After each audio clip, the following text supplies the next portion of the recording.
tayo ng baboy. Ayan, papakulo ako ng pork face. Ayan, may munting garden ako dito. Kukuha tayo ng pechay kasi maglalaga tayo ng baboy. Meron ako ditong mga tanim. Ayan, kukuha tayo ng pechay para hindi na tayo bumili. Diba?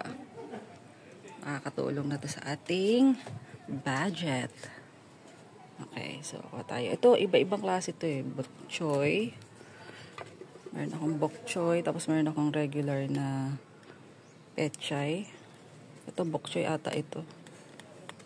Yan. Tayo ng dahon. Dahon lang. Tagal natin hindi nag-vlog. Nabusy kasi ang lola nyo. Diba? Tapos, ayan. Kuha tayo nito. Diba? Apaka-natural nito. Wala itong pesticide or anything. Puro natural yung aking nilalagay dyan. Diba? Kapatay dito. Mas masarap maraming pechay. Ako kasi mahilig ako sa gulay. So, kuha natin to. Hana natin. Yan. Tapos magtitira tayo syempre. Ayan. Okay yan. Tapos may papala ako ditong mustasa. Tapos ito ay nagtry ako magtanim ng bawang. Mustasa and bawang. Magkakasama na sila dyan. So, ito yung nakuha natin from our garden and that's Mishka. Guys, my name is Mishka. Okay, dyan ang pwesto niya lagi. Dyan sa may pintuan. So, ito na yung ating mga pechay. Ayan, hugasan na natin. And lalagyan ko pala ng kahit kaprasong kamote for Mishka. Ayan, luto na yung sinaing natin. Okay, nakaluto na tayo ng sinaing. So, yung ulam na lang lulutuin natin. So, hindi hiwa ko yung baboy. So, ayan, para mas madali siyang lumambot. So, isa sa favorite part ko ng baboy talaga yung pork face. Kasi yung sarap niya. Gusto ko yung parang parang sa collagen, ganyan. Ayan, kaya pakulaan pa natin. And, ilalagay ko na yung ating sibuyas para maging masarap na siya. Okay. And then cover ulit natin. Okay, ilagay na tayo ng seasoning. Konti lang. Pampalasa lang. Ilagyan ko na ito ng konting asin. So, yan. Okay na. Kainin natin yung konti nating kamote para lumambot. Madaling lutuin ng nilaga eh. Saka konti lang yung ingredients na kailangan. Tapos, mahilig pa ako sa sabaw. Kaya, okay na okay ito. Kaya yan na lang lulutuin natin today. Kami lang naman ni Mishka ang tao dito. Kaya, kasya na sa amin to.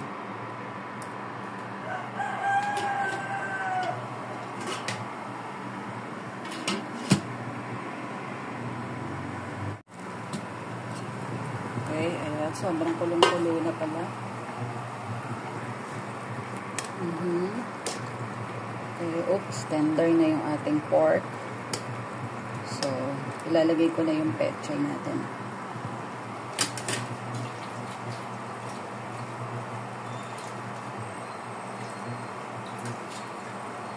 Ayan. Fresh na fresh from the garden ang ating pechay. O, diba?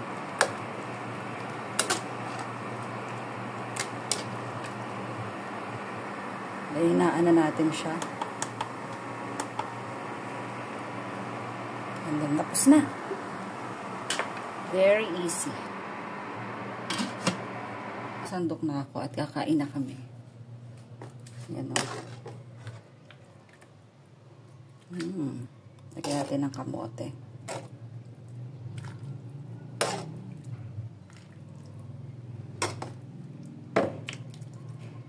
Kasabaw. Yan. Okay. Simpleng nilaga. Alam ni Mishka, pagkain niya, yung nilaga natin, tapos nilagyan ko ng kamote. Minash ko kasi hindi niya kakainan pag sobrang malaki yung tao dito. Kung buo. Ayan. So, And then may pork, of course. Hiniwa-hiwa ko din yung pork. Yan, kumakain na si Mishmish. Sarap naman ng pagkain ng baby ko. Nilagang baboy na may kamote at nilagang atay ng manok. Sarap.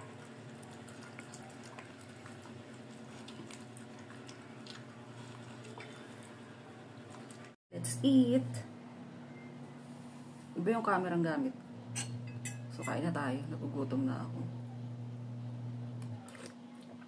Sarap. Sabaw muna tayo. Kain tayo mga sis.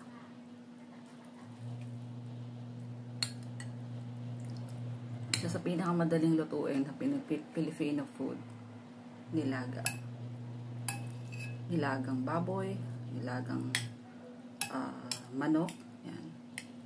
Tapos yung aking pechay from the garden. Ayan. Kita nyo. Yan.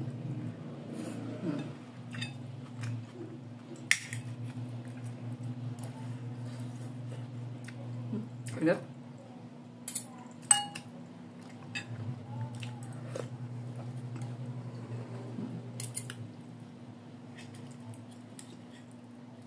Kain tayo mga sis.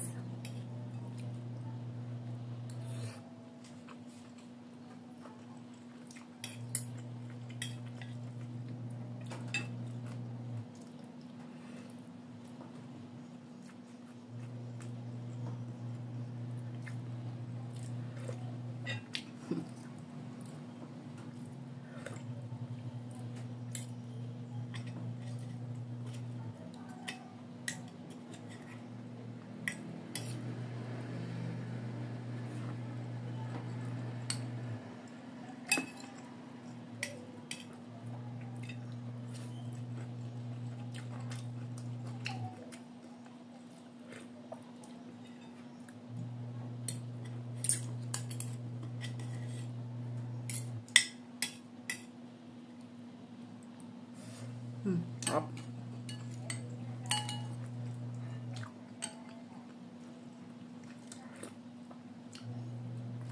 Lapit na ng Pasko.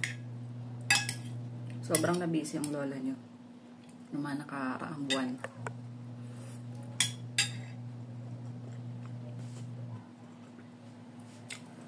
Kasi night shift na ako.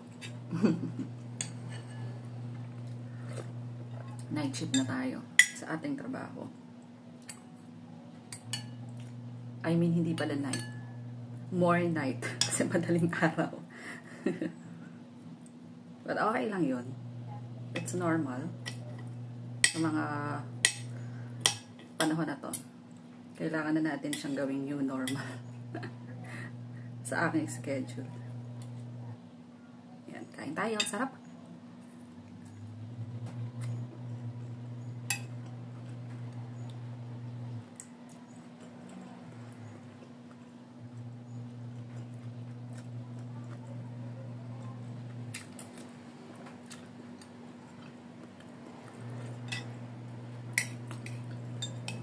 Sarap niya.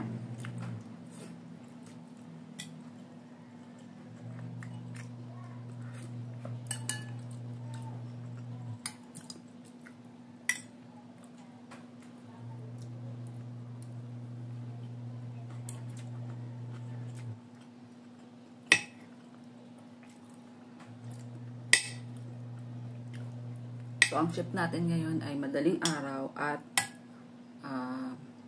afternoon. Yun ang ating shift sa ating trabaho. Kaya sobrang hirap for me to adjust noong una, pero nagkasakit pa nga ako, pero kaya na.